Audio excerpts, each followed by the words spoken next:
우리가 지금 마태복음 말씀 보면서 팔복에 대한 말씀, 복이라고 하는 개념보다는 8가지 성품에 대해서 말씀을 했다고 했고, 또 그런 성품을 가지고 세상에서 어떤 역할을 해야 되는지, 지난 수요일 날 너희는 세상의 소금이고 빛의 역할을 해야 된다, 이런 말씀들을 나누었습니다.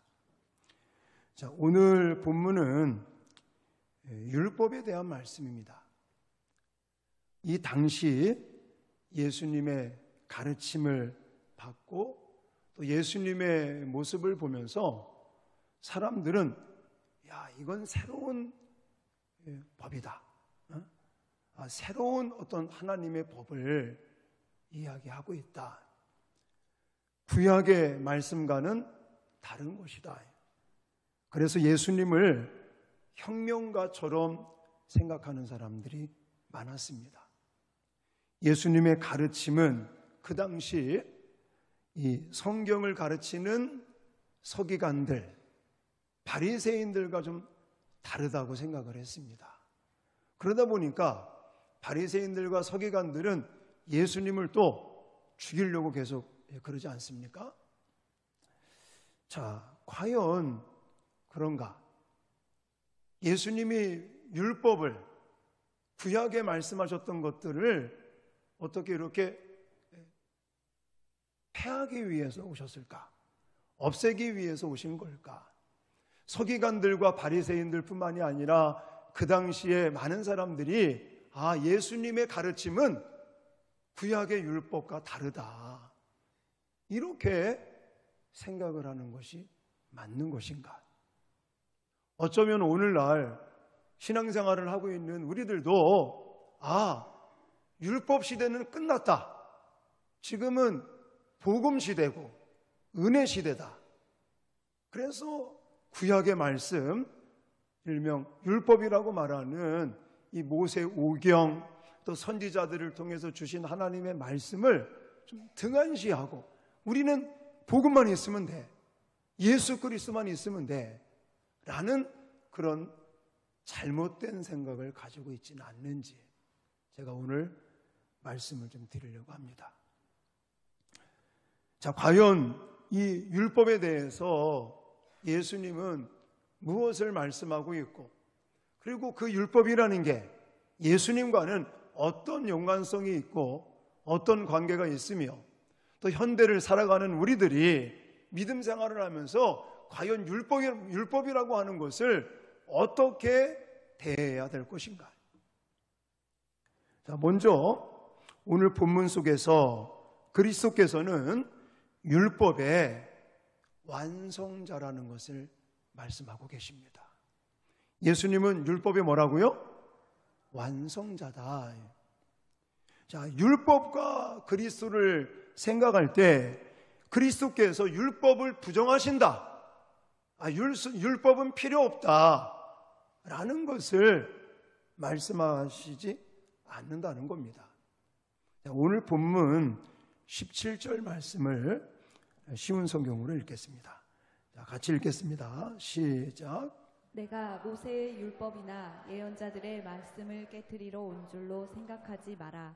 나는 그들의 말씀을 깨트리러 온 것이 아니라 완성하러 왔다. 아멘. 방금 말씀드린 것처럼 이 당시에 서기관들, 바리새인들, 또 예수님의 제자들 할 거 없이 많은 사람들은 예수님은 구약 율법, 모세 오경, 모세의 율법, 선지자들을 통해서 주셨던 그 구약의 율법을 폐하러 오셨다, 깨트리려고 오신 것이다 라고 생각을 하니까 예수님께서는 모세의 율법이나 예언자들의 말씀은 선지자들의 말씀을 가리키는 것이죠. 그것을 깨트리러 오신 것이 아니라 어떻게 하러 오셨다고요? 완성하러 오셨다라고 말합니다. 여기서 말하는 완성하다, 완전하게 하다라고 하는 단어는 플레오로라는 단어를 쓰고 있고, 그것은 채우다라는 뜻을 가지고 있습니다. 예수님께서 불완전한 그 구약의 율법을 신약에 오셔서는 이제 채우셔서 그걸 완성하시는 것이다 라고 말하는 것입니다. 우리도 오해를 하지 말아야 돼요. 구약, 율법 별로 필요 없어? 절대 안 그렇습니다. 자, 구약의 율법을 폐하신 것이 아니라 덜 채워진 율법, 불완전한 율법을 예수님께서 완전하게 채우시고 또 완성하시기 위해서 이 땅에 오신 분이 예수 그리스도시라는 거예요. 그러면 율법을 완성한다? 도대체 이게 무슨 뜻을 가지고 있는 거지? 무슨 의미지? 라고 생각이 되어질 텐데, 율법의 완성이 무엇인지를, 어떻게 하는 건지를 로마서 13장에 정확하게 우리에게 말씀하고 계십니다.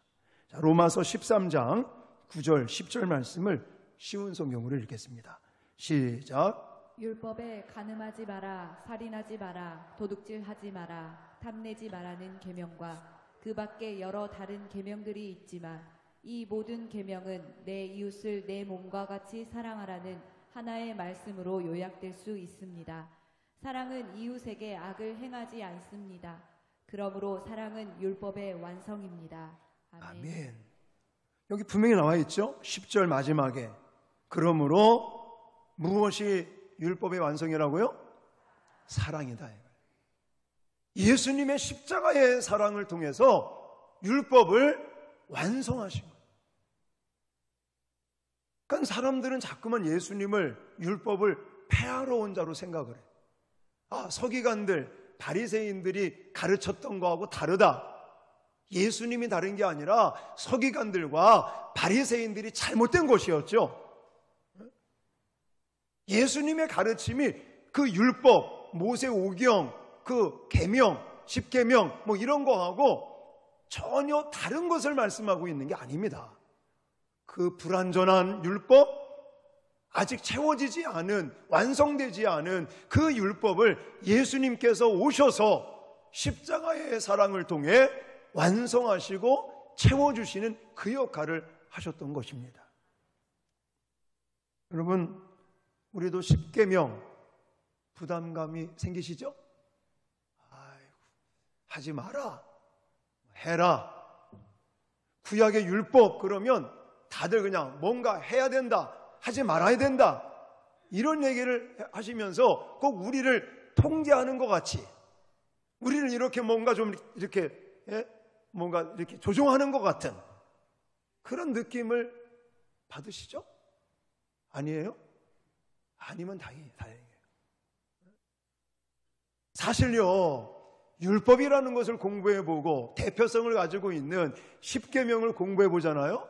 그러면 결론은 사랑이에요. 사랑.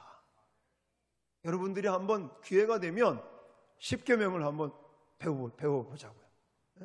제가 그전에도 설교한 적이 있지만 십계명을 공부하면요, 뭐 해라, 뭐 해야 된다, 하지 마라, 막 이런 말씀들이 나오니까 굉장히 부담스럽고 이게 나하고는 좀 거리가 먼 것 같고, 아니 예수 그리스도께서 이 어떤 구원을 십자가의 사랑으로 완성해 놓으셨기 때문에 이 율법 같은 것은 우리한테 별로 관계도 없고 필요도 없고 부담감으로만 느껴지고 있는데, 사실 십계명을 연구해보고 공부해보면 결론은 사랑이라는 거예요. 사랑. 하나님의 사랑. 그러면 율법을 하나님이 주신 이유도 있겠죠. 필요 없으니까? 여러분, 왜 만약에 율법이 필요 없다면, 모세오경이 필요 없고 십계명이 필요 없고 선지자들의 그 율법적인 그 구약 말씀이 필요 없다면 하나님이 왜 우리에게 주셨겠습니까? 하나님이 우리에게 율법을 주신 분명한 이유를 성경에서는 이렇게 말하고 있습니다. 갈라디아서 3장 19절 말씀을 쉬운 성경으로 읽겠습니다. 시작. 그렇다면 율법은 무엇을 위해 있습니까? 율법을 사람에게 주신 것은 하나님께서 약속하신 아브라함의 특별한 자손이 오실 때까지 죄가 무엇인지를 밝히기 위해서입니다. 아멘. 율법으로 구원을 받습니까? 헷갈립니까? 이거 헷갈리면 안 되는 건데, 율법으로 구원 받을 수 없습니다. 구원도 받을 수 없는 율법을 왜 우리에게 주셨냐? 직접적으로는 율법을 통해서 구원을 얻는 것은 아닌데, 율법이 없으면 우리의 죄를 느끼지를 못해요. 율법이 없으면 내 자신을 볼 수가 없습니다. 방금 말씀드린 것처럼 여기 죄가 무엇인지 밝히기 위해서 하나님은 율법을 우리에게 주셨다라고 말씀하고 계십니다. 로마서 7장 7절에도 이렇게 말을 하고 있습니다. 자, 로마서 7장 7절 같이 읽겠습니다. 시작. 그렇다면 우리가 무슨 말을 하겠습니까? 율법이 죄입니까? 절대로 그렇지 않습니다. 율법이 없었다면 나는 죄가 무엇인지 알지 못했을 것입니다. 율법이 탐내지 말라고 말하지 않았다면 나는 탐내는 것이 무엇인지 알지 못했을 것입니다. 아멘. 율법은요, 거울과 같은 역할을 합니다. 여러분, 거울을 왜 보시죠? 옆에 사람 보려고 거울 봅니까? 나를 보기 위해서. 저도 오늘은 좀 늦잠을 잤어요. 죄송하게. 그래도 그냥 정신 바짝 차려 눈 떠 보니까 새벽 기도 시간이 막 지났더라고. 그래서 부랴부랴 씻고 거울 보고 와서 또 기도하고 다시 또 집에 가서 또 옷 갈아입고 또 씻고 옷을 입으면서 거울을 보죠. 여러분도 아마 오늘 일어나셔서 교회 오시기 위해서 거울 안 보신 분이 한 분도 안 계실 겁니다. 다 보셨을 거예요. 거울을 왜 보는 거예요? 뭔가 이렇게 화장은 잘 됐는지, 분장은 잘 됐는지, 이렇게 넥타이가 좀 잘 맺어 있는지, 이런 거 내 자신을 보는 거예요. 마찬가지로 율법을 통해서 이 계명을 지키고 안 지키고, 지켜서 뭐 천국에 가느냐 못 가느냐 이런 차원이 아니라, 이 율법은 우리의 죄성을 본다는 거예요. 내가 죄 지은 걸 깨닫게 하고 알게 만드는 그런 역할. 그래서 옛날 성경에 보니까 율법은 우리를 그리스도께로 인도하는 몽학선생과 같다, 교사와 같은 역할을 하는 거예요. 율법 자체가 우리를 구원시키지를 못하지만 율법에서 탐내지 말라라고 하는 말씀을 하셨기 때문에 우리 자신들이 탐을 내고 있는 죄성을 보게 되는 거예요. 그래서 그것 때문에 그래, 이런 죄 많은 우리가 살 길은, 구원받을 길은, 소망은 예수 그리스도의 십자가밖에 없다. 할렐루야. 율법을 통해서 우리가 그리스도에게로 갈 수 있도록 안내자 역할을 율법이 하고 있는 것입니다. 예수님은 율법을 아까 완성하셨다고 그랬는데 어떻게 완성하셨느냐? 율법이라고 하는 것은 하나님께서 백성들에게 요구하시는 법이라고 말할 수 있습니다. 그런데 타락한 인간은요, 하나님의 그 법을 우리 스스로가 지킬 수 있는 힘을 다 상실하고 말았습니다. 이로 인해서 인간은 율법의 저주 아래 살다가 심판과 저주 속에 지옥불에 갈 수밖에 없는, 멸망받을 수밖에 없는 그런 비참한 운명에 처한 그런 인간을 예수님께서 불쌍히 여기시고 십자가의 그런 저주를 자기가 받으시고 우리의 모든 율법의 저주를 속량하셨다는 사실을 믿으시기 바랍니다. 바로 이걸 통해 율법을 완성했다 그러는 거예요. 율법을 완성했다는 것은 예수님께서 몸소 하나님 아버지의, 성부 하나님의 그 뜻에 따라 자기의 생명을 내놓기까지, 죽기까지, 십자가에 희생하기까지 순종함으로 율법을 완성시키신 것입니다. 할렐루야. 예수님은 절대로 율법을 폐하시는 분이 아닙니다. 깨트리시는 분이 아닙니다. 율법이 필요 없다고 말씀하시는 분이 아닙니다. 예수님은 율법을 완성했어요. 그걸 온전하게 채우셨습니다. 그리고 발전시키셨어요. 그거를 이제 수요일날 요 다음 본문서부터 구체적으로 그걸 한 가지 한 가지씩 우리가 또 공부하게 됩니다. 절대로 예수님께서는 율법의 권위를 무시하지 않으셨습니다. 오해하지 마시오. 이 말은 무슨 말이냐면 예수님도 율법의 권위를 인정하시고 또 율법이 필요했기 때문에 우리에게 주셨고 또 이 율법이 어떤 역할을 하는지를 분명하게 말씀하시며 내가 율법을 완성하러 왔다라고 말씀하시니 우리가 율법을 어떻게 대해야 되겠습니까? 율법 시대는 끝났어. 율법으로 구원받는 거 아니잖아. 이렇게 하시면 안 된다는 거예요. 자, 율법의 권위를 예수님께서 어떻게까지 말씀하시는지 18절 말씀을 같이 한번 읽겠습니다. 시작. 진실로 너희에게 이르노니 천지가 없어지기 전에는 율법의 1.1획도 결코 없어지지 아니하고 다 이루리라. 아멘.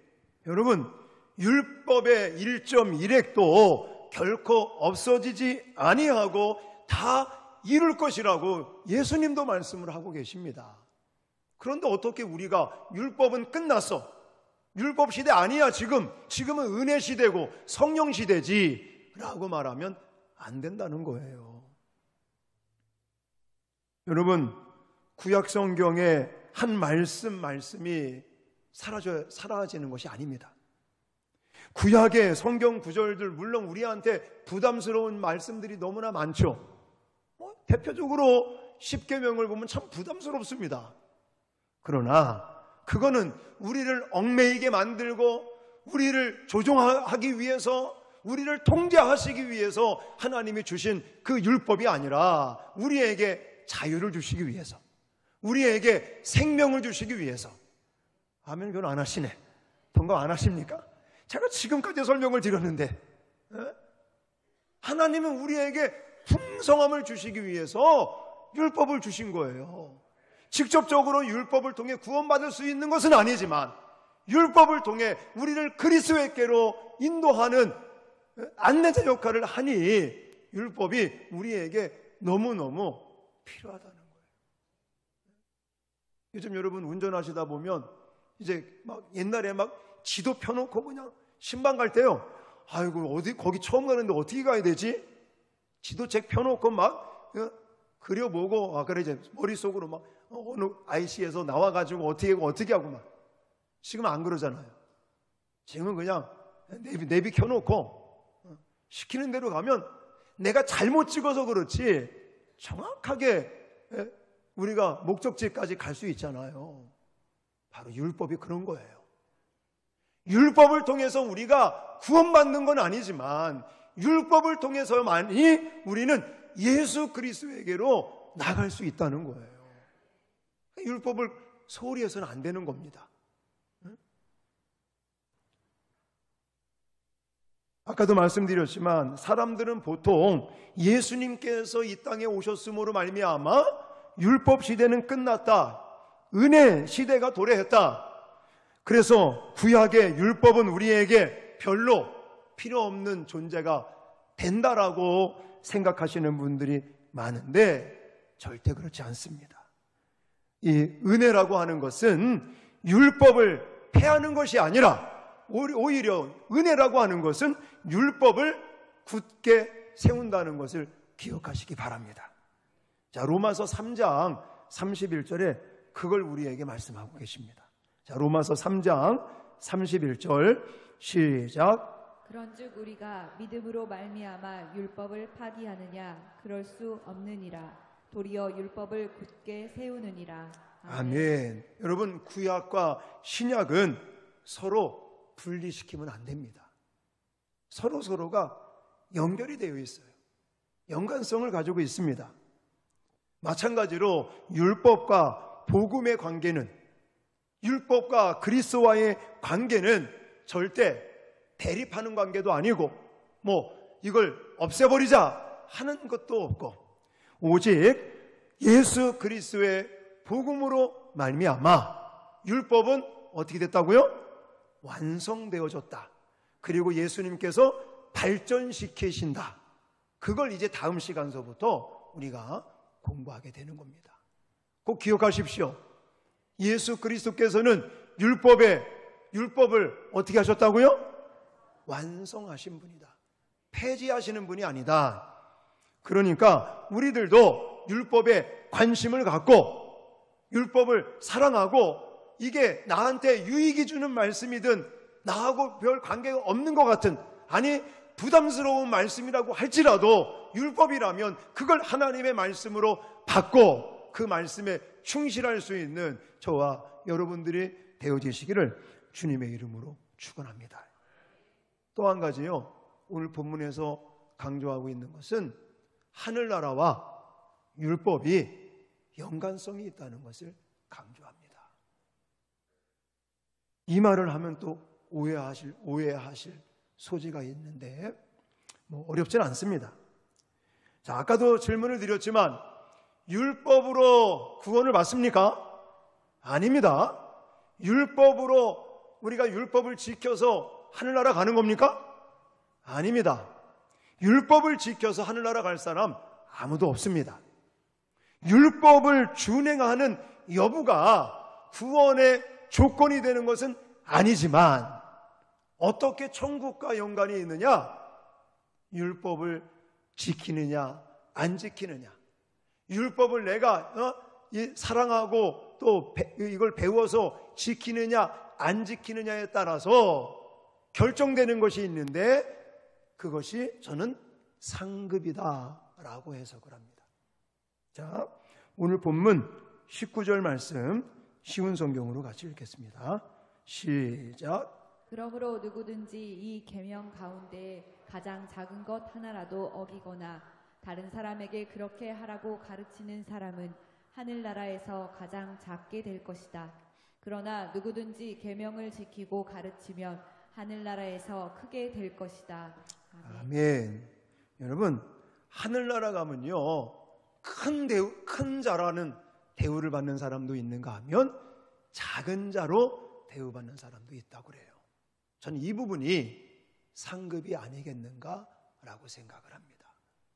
이 말은 무슨 말이냐면 우리가 이 땅을 살면서 이 율법, 하나님의 말씀, 계명, 이것을 얼마나 잘 배워서 또 이것을 실천하고 이것을 또 다른 사람들에게 가르치느냐, 이거에 따라서 큰 사람으로 하나님이 상급을 주시는 사람도 있고 아니면 작은 자로 취급을 당하는 그런 결과가 있다라고 봅니다. 여러분, 하나님은 지극히 작은 계명일지라도 행하고 가르치는 자는 천국에서 어떤 자가 되게 하신다고 그래요? 큰 자가 되게 될 것이다 라고 말씀하고 있습니다. 여러분, 어떤 사람들은 내가 율법을 대하면서 이건 나하고 별 관계가 없는 것 같은데, 이건 나한테 뭔가 이익을 주지 않는 것 같은데, 이런 거는 별로 관심을 안 가졌습니다.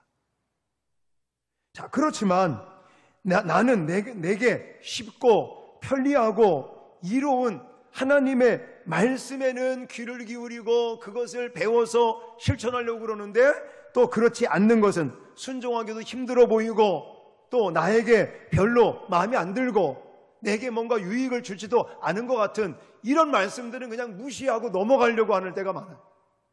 그러나 이런 사람들은 큰 자로 여김을 받지 못한다라고 성경은 말하고 있습니다.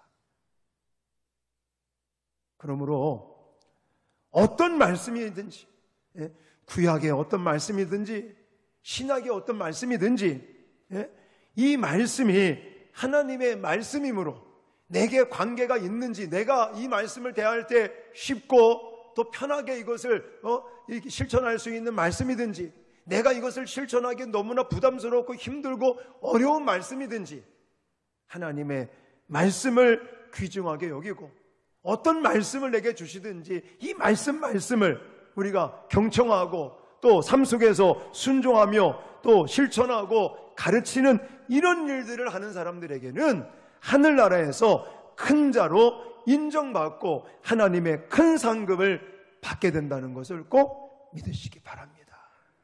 우리가 율법을 준행해야 될 이유가 저는 여기에 있다고 생각이 되어집니다.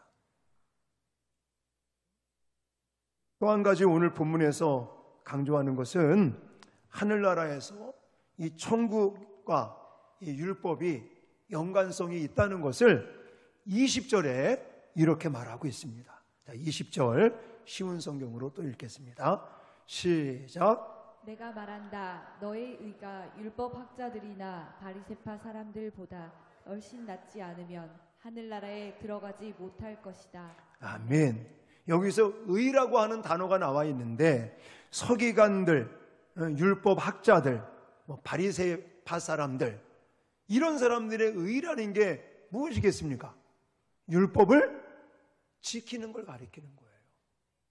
근데 서기관들, 바리새인들, 율법 학자들이라고 말하는 이 서기관들이 지키는, 그들이 지금 준행하고 있는 그 율법을 지키는 그 의는 천국에 갈 수 없다고 얘기를 해요. 왜 그럴까요? 왜? 아유, 서기관들, 여기 율법 학자들 어떤 사람들입니까? 율법을 연구하고 가르치는 사람들이에요. 그리고 바리새파 사람들은요, 그 율법을 아주 철저하게 지키려고 말도 못하게, 우리하고는 비교가 안 되는 사람들이에요. 그들은요, 일주일에 2번씩 금식 기도를 합니다. 그렇게 철저하게 율법을 지키려고 그래요. 근데 그들의 율법은 어디에 치중되어 있습니까? 그냥 보여주는 율법이에요. 이게 어떤 의미가 있는지, 이 율법 속에 들어있는, 아까 제가 뭐라고 그랬어요? 율법의 결론은 뭐라고 그랬어요? 사랑이라고 말씀드렸잖아요. 그 율법 속에 들어있는 사랑에 대한 것은 조금도 생각 안 하고, 나 금식 기도했어. 나 일주일에 2번 금식 기도한다? 사람들한테 자랑하고 나타내고 형식적이고 의식적이고 이런 데 초점을 맞추면서 하는 행하는 어떤 실천하는 그 율법은 천국 못 간다고 그래요. 그들보다 더 나은 의를 가져야 천국에 들어갈 수 있다. 이건 그러면 바리새파 사람들, 서기관들, 율법학자들은 일주일에 2번 금식하면 더 나은 의를 행하지 않으면 안 된다고 그럼 금식 기도를 3일을 해야 되는 겁니까? 아니에요. 그게 아니에요.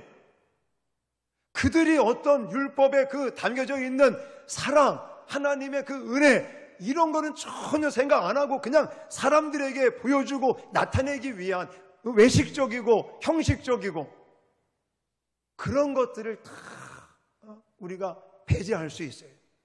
그럼 우리가 그걸 배제하는 건 어떻게 하는 거냐? 아까도 말씀드렸지만 십자가의 사랑, 거울을 보면서 나의 죄를 깨닫고 어떻게 하면 이 죄의 많은 우리가 구원받을 수 있을까를 고민하다 보니까 결국은 누구에게로 가는 거예요? 예수 십자가로 가는 거예요. 그래서 우리가 율법을 접하면서도 결국은 내 자신의 죄를 깨닫고 그러므로 나에게는 예수 십자가의 사랑만이 필요한 것이다. 그래서 예수 십자가의 그 구속의 은혜를 생각하면서 그거에 너무나 감격하고 고맙고 감사해서 그래서 내가 하나님 말씀대로 순종하면서 살아가려고 몸부림치는 이 의를 바로 더 나은 의라고 말씀하고 계시는 겁니다. 그러니까 율법이라는 게 천국 가느냐 못 가느냐 이것을 결정짓는 역할을 하는 것은 아니지만 이 율법이라는 것은 우리로 하여금 천국에서 어떤 상급을 받을 것인지를 결정해 줄 뿐만이 아니라 이제 우리가 정말 율법을 이렇게 지키고 할 때 어떠한 자세를 가지고 지켜야 된다 되는 것을 우리에게 말씀해 주고 있다는 것입니다. 그래서 제가 여러분들에게 말씀드리는 것이 율법이라는 게 하늘나라 천국과도 무관한 게 아니라 율법을 지킴으로 천국 가느냐 못 가느냐 이 문제가 없기 때문에 천국과 관계가 없다라고 생각하시면 안 된다는 거예요. 하나님의 나라, 천국은 율법을 지켜서 천국 가느냐 못 가느냐 하는 결정권은 없지만 율법을 지킴으로 인해서 천국에서 내가 어떠한 상급을 받을 것인가를 결정해 준다는 거예요. 그래서 우리는 율법에 대해서 절대로 율법 시대는 끝났다라는 생각하시면 안 됩니다. 율법 시대가 있었기 때문에 은혜 시대가 있는 거예요. 복음의 시대가 있는 거예요. 그거를 우리가 필요 없다고 말씀하시면 안 됩니다. 율법이 있어야 우리가 그리스도에게로 갈 수 있는 거예요. 그리고 우리는 그리스도 안에서 이제 구원받은 우리들, 정말 아무런 받을 만한 자격이 없는 우리들을 그저 그냥 십자가의 구속의 은혜로 우리를 지명하여 너는 내 것이다, 하나님의 자녀로 삼아주시고 천국 백성으로 살아갈 수 있도록 또 때마다 일마다 목자 되시는 주님께서 양인 우리들에게 푸른 초장, 맑은 시냇물가로 인도하시는 그 목자 되시는 예수님의 은총을 받은 우리이기 때문에 우리는 정말 마음을 다하고 뜻을 다하고 성품을 다하여 여호와를 사랑하고 이웃사랑을 실천하며 율법을 지켜야 될 줄 믿습니다. 그래야 우리가 정말 하나님의 자녀라고 하는 그런 인정함을 받을 수 있는 거예요. 그래서 지난 시간에도 강조했지만 우리는 이미 세상의 소금이다, 세상의 빛이다, 앞으로 빛이 될 것이다, 앞으로 소금이 될 것이다, 이게 아니라 물론 부족한 게 많죠. 물론 지금도 죄를 짓고 있죠.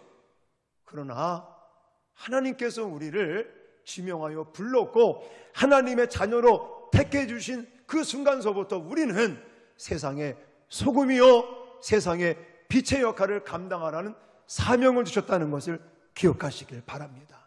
그리고 그 사명을 감당하기 위해서 오늘 본문에서 그런 얘기를 하고 있지는 않지만 성령 하나님께서 저와 여러분들을 도와주고 계십니다.